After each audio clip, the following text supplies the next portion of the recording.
Soy Ricardo Jara, Nikkei Nisei, nacido en Buenos Aires, Argentina. Y ese soy yo cuando era chiquito, hace más de 50 años. Hoy voy a tener el placer de compartir con ustedes algunos conceptos y reflexiones acerca del desafío de ser Nikkei hoy, en el 2013. Pero antes de empezar con mi exposición, quisiera hacerles a ustedes, al público, algunas preguntas. 3 preguntas. La primera pregunta es, ¿quiénes de ustedes son Nikkei? Así que les voy a pedir que levanten la mano desde sus asientos todos los que son Nikkei. ¡Wow! Casi todos. Lógico, estamos en la Convención Panamericana Nikkei. Lo único que falta es que no haya Nikkei acá. Ahora, si yo hubiese hecho esta misma pregunta en el Congreso Nacional o en una reunión del Gabinete de Ministros, seguramente las manos levantadas hubiesen sido muy pocas o ninguna. Aquí hay delegaciones de México. ¿Quiénes están de México? Bien. ¿Cuántos diputados o ministros Nikkei hay en estos momentos? Bien. ¿Paraguay? ¿Cuántos diputados, ministros Nikkei hay en estos momentos? Ninguno. Probablemente Perú, que ha habido un expresidente. A ver, la gente de Perú, ¿cuántos ministros y legisladores hay en estos momentos? Bien. México, no, ya dijimos. A ver, ¿qué otro país? Brasil, que son 2 millones de Nikkei. A ver, y ahí sí han habido algunos pesos pesados. Los brasileños, ¿cuántos diputados, senadores, ministros hay en estos momentos? Bastante. Bien. Bueno. Segunda pregunta. ¿Quiénes de ustedes Nikkei se sienten orgullosos de ser Nikkei? Y les voy a pedir que separen los Nikkei que se sienten orgullosos de ser Nikkei. Bien. Muy bien, unos cuantos, casi todos. Tercera y última pregunta. Párense y levanten las 2 manos tipo Banzai. Los Nikkei que piensan que están haciendo una contribución realmente importante para su país y su comunidad. Bien, bastante bien, más de lo que pensaba. Más de lo que pensaba. Bien.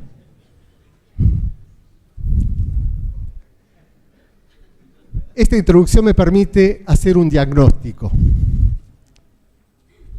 Los Nikkei estamos orgullosos de ser Nikkei. ¿Por qué?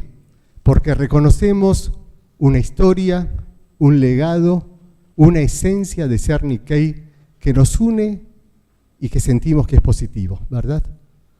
Sin embargo, siempre hay un sin embargo, también hay que reconocer que los patrones de la cultura japonesa y los patrones de la cultura occidental y sobre todo de la cultura latina son muy diferentes, sobre todo con Latinoamérica, diametralmente diferentes.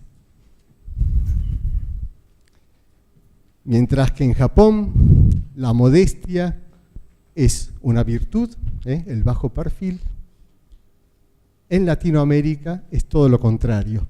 Si no, fíjense el fanfarrón hablando de sus atributos.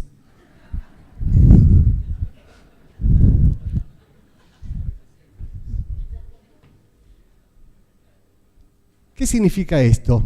Que a los Nikkei, sobre todo en los países latinoamericanos, nos cuesta muchas veces asumir roles protagónicos, participativos, de liderazgo. Es como que nos quedamos a mitad de camino. Muchas veces los Nikkei nos conformamos, sobre todo los Nisei, Sansei, de ser half, cuando podríamos ser double. Entonces, mi primera premisa es que los Nikkei podemos y debemos ser ciudadanos 200%.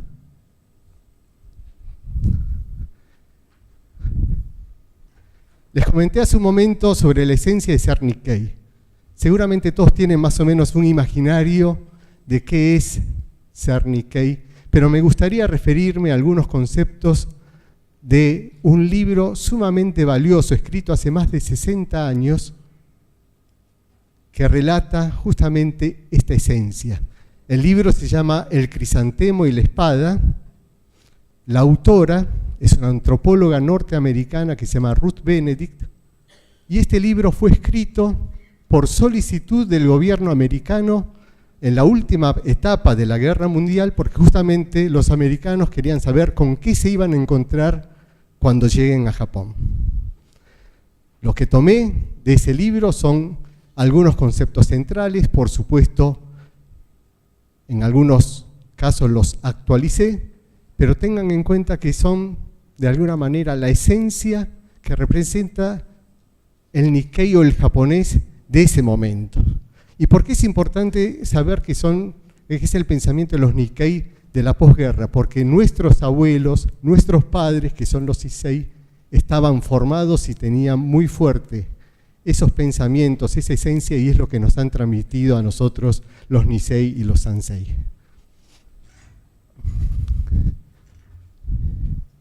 Primera esencia, la rectitud.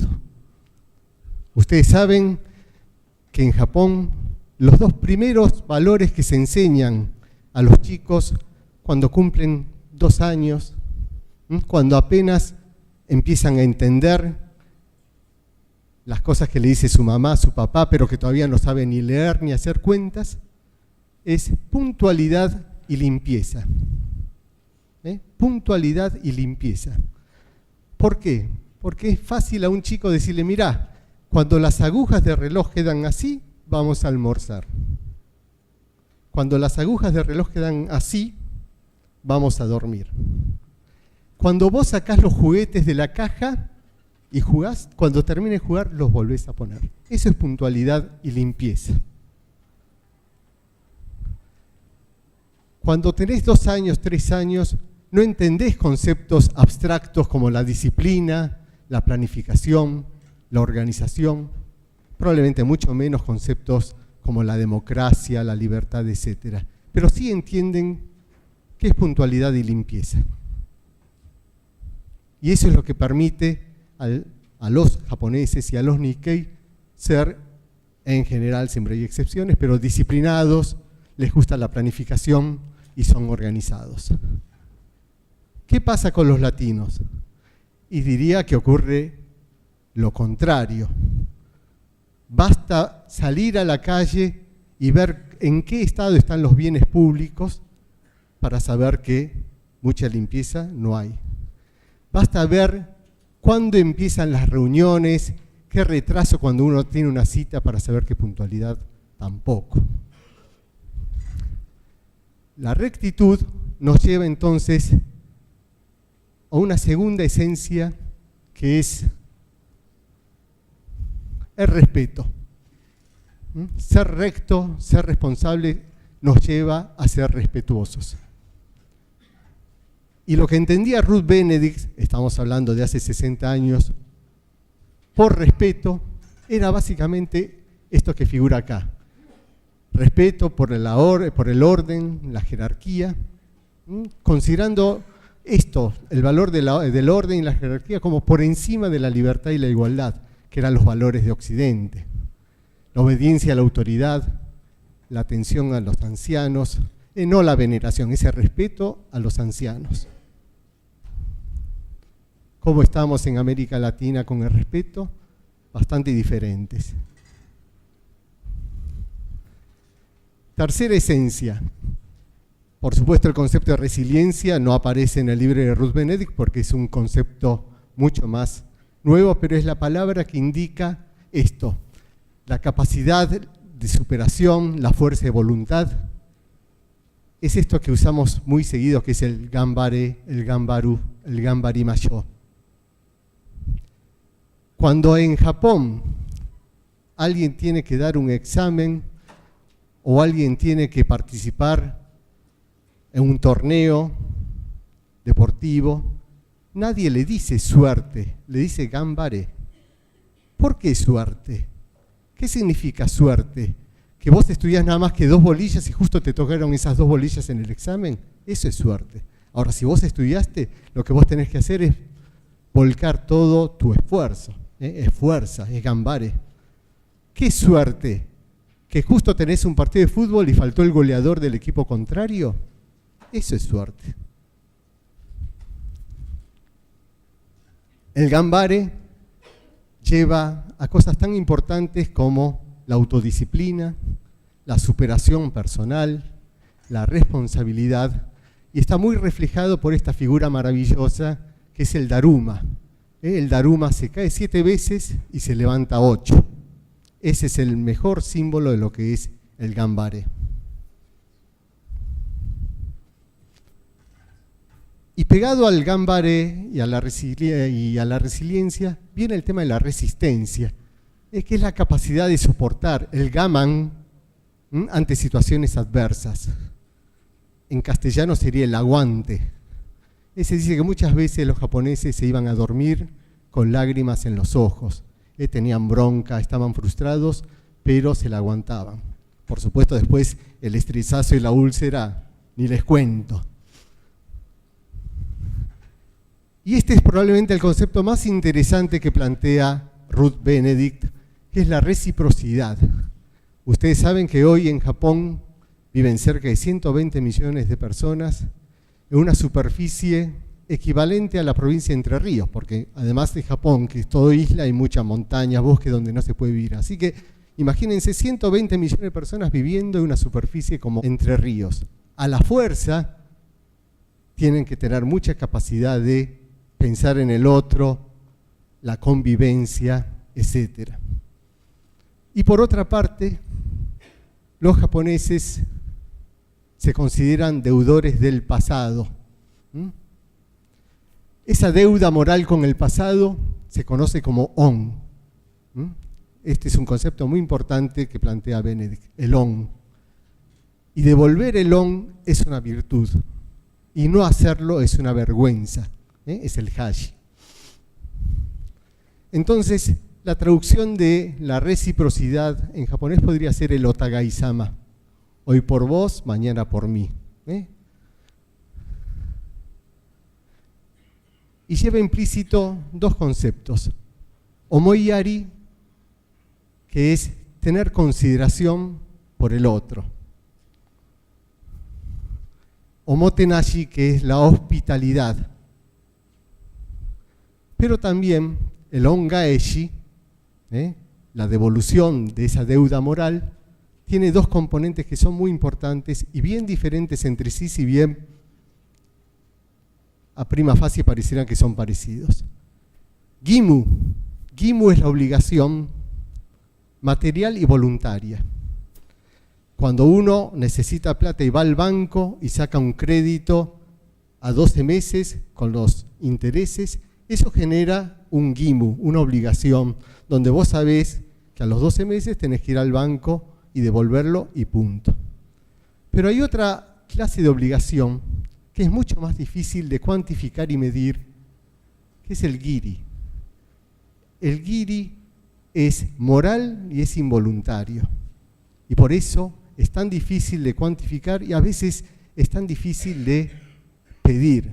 A los japoneses no les gusta caer en el giri. ¿Cuándo se produce el giri?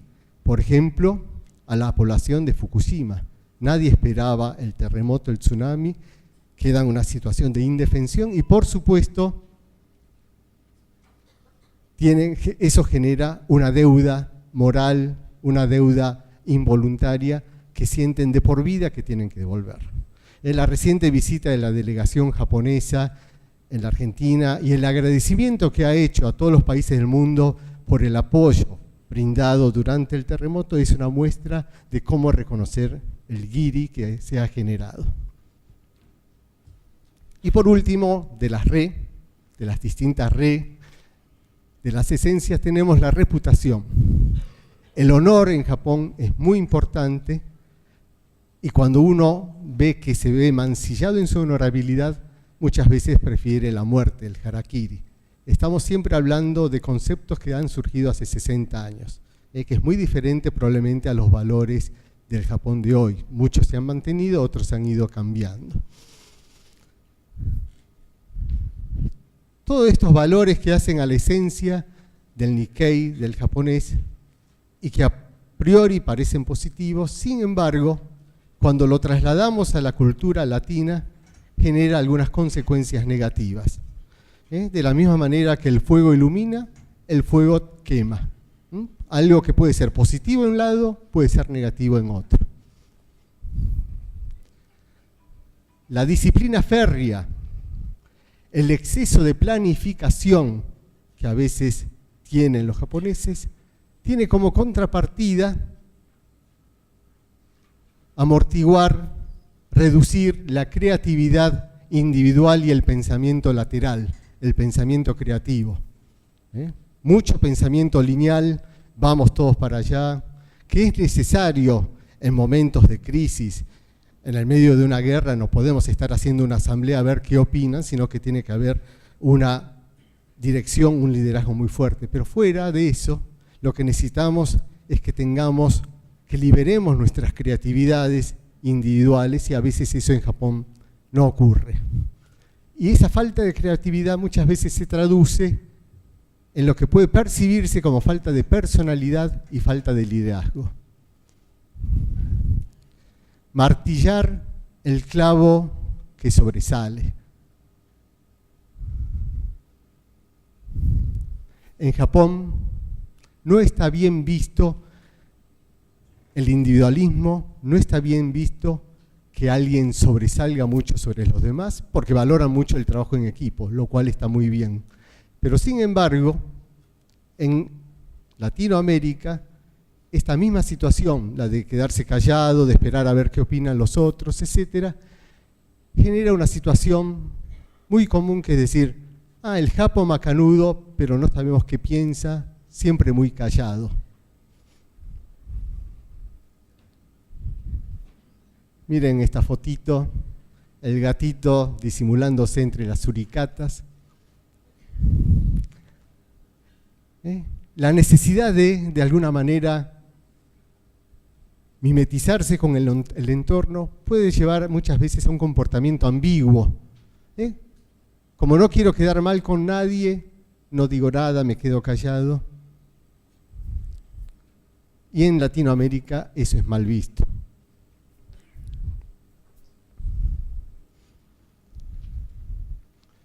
El gaman, que lo vimos como una esencia virtuosa, puede llegar a convertirse en su lado negativo muchas veces en resignación, en rencor, en frustración y en remordimiento.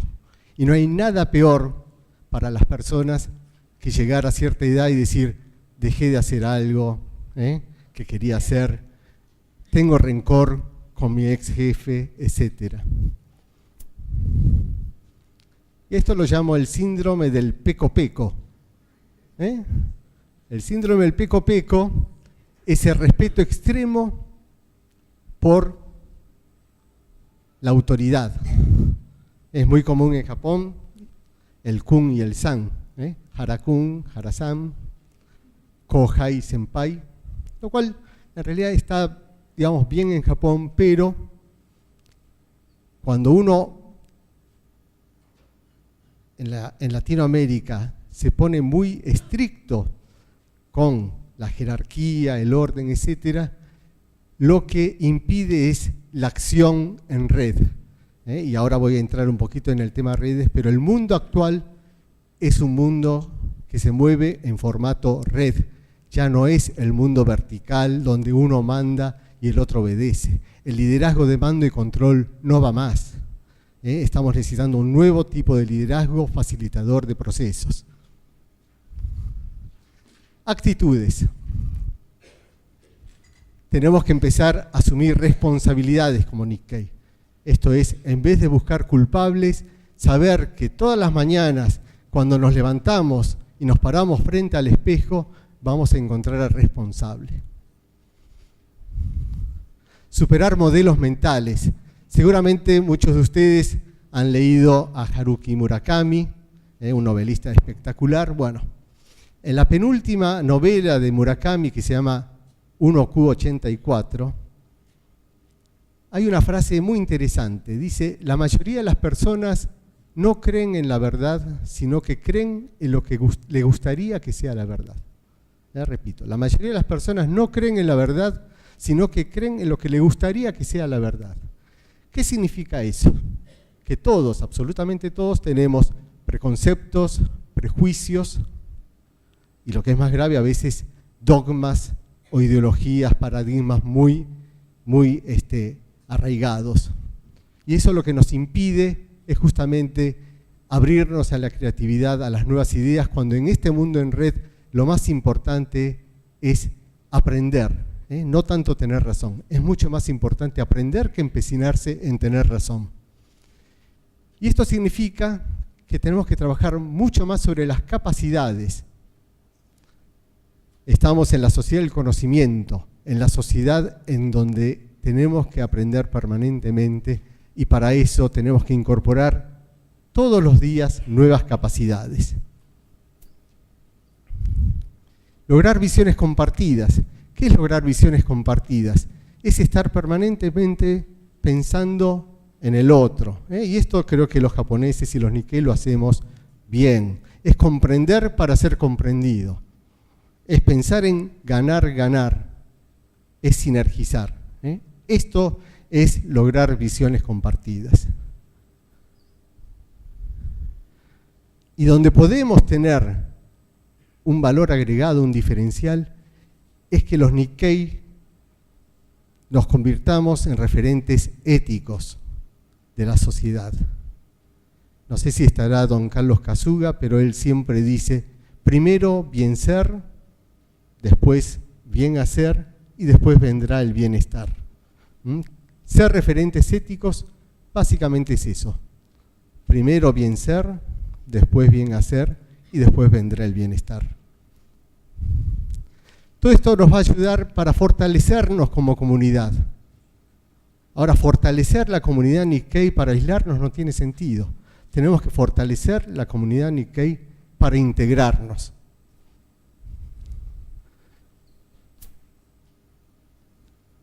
Voy a sugerir algunas acciones.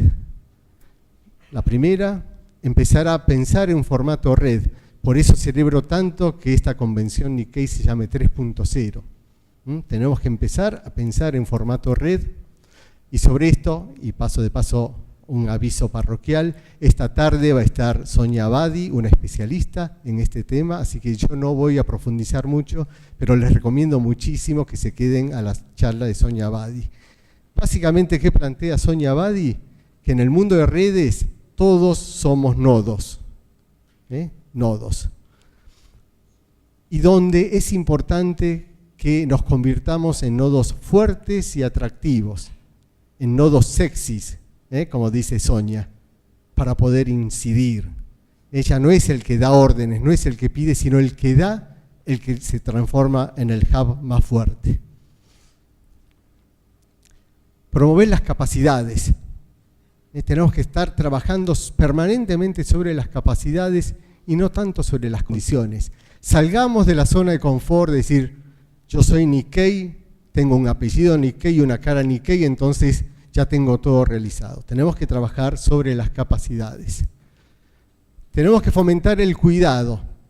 En esto quisiera remarcar un concepto de un filósofo colombiano que se llama Bernardo Toro, que está visitando la Argentina la semana que viene, y que dice que tenemos que salir del paradigma del éxito individual y la acumulación para pasar a un paradigma nuevo, que es el paradigma del cuidado. ¿Qué significa el paradigma del cuidado? Que tenemos que empezar a cuidarnos, por supuesto, primero uno mismo, nuestra salud física, mental, espiritual, etc. El cuidado del prójimo, la familia, los amigos, la pareja, pero también el cuidado del extraño. ¿Qué significa cuidar el extraño? Significa básicamente cuidar el bien común, los bienes públicos. Significa cuidar el ambiente. Eso es cuidar el extraño. Significa cuidar de que todos podamos acceder a una educación de calidad, a una salud de calidad, al agua potable, a la vivienda. No decir, bueno, yo me salvé porque mis chicos pudieron ir a un colegio bilingüe y a una universidad privada. ¿Qué es lo que yo hice? Reconozco que es lo que hice para proteger y cuidar lo mío, pero me parece que tenemos que entrar a pensar en de qué manera podemos cuidar al extraño, al chico que va a la escuela en la Villa 31. Y impulsar el bien común. Acá me voy a referir a otro maestro mío, que es Stefano Samagni, profesor de la Universidad de Bolonia, que dice que es mucho más importante el bien común que el bien total. Y les voy a explicar con una sencilla fórmula matemática. El bien total es la sumatoria de los bienes individuales. Bien 1 más bien 2 más bien 3, más bien 4 más bien n. ¿Qué significa eso? Que si nosotros eliminamos un bien, supongamos el acceso a la educación, supongamos el derecho de los ancianos, supongamos el derecho de los pueblos aborígenes, no pasa nada. El total, la sumatoria, puede seguir dando positivo, mientras que el bien común es la multiplicación de los bienes individuales. Entonces todos ustedes comprenderán que si eliminamos un bien, el derecho a la alimentación, a la nutrición, a la educación, etcétera, de alguien, estamos invalidando todo el producto y el bien común termina siendo cero. Tenemos que trabajar entonces para que la condición Nikkei que todos tenemos, por tener papás, abuelos de origen japonés, tenemos portación de apellido, tenemos cara de japoneses, se convierta en capacidad Nikkei. Esta es una premisa muy importante. Entonces, para ir redondeando, tenemos 3 premisas. Ser ciudadanos 200% a través de ser referentes éticos de la sociedad. Tenemos que fortalecer la comunidad no para aislarnos, sino para integrarnos. ¿Y cómo vamos a integrarnos? Fortaleciendo las redes efectivas. Esto no significa borrón y cuenta nueva, es construir sobre lo construido. Todo lo que se ha hecho en la comunidad Nikkei de cada uno de los países en los últimos 50 años, 60 años, 100 años, bienvenido. Tenemos que trabajar sobre eso. Y por último, trabajar muy fuerte sobre las capacidades. Peter Drucker, que es un gran referente moderno del management, siempre dice que el progreso de las personas, las instituciones y los países dependen de la capacidad de entender y de aprovechar las oportunidades. Las personas que progresan son aquellas que son capaces de aprovechar las oportunidades. Entonces, mi invitación como cierre es: caminemos, corramos buscando las oportunidades. Tenemos zanahorias sabrosas en el futuro, pero también tengamos cuidado, porque si no nos movemos, si no trabajamos bien, si no actuamos con fortaleza, vamos a tener también una zanahoria, y me comprometí a no decir malas palabras en este congreso en la Copani, así que diría una zanahoria que te va a partir por la mitad. Muchas gracias.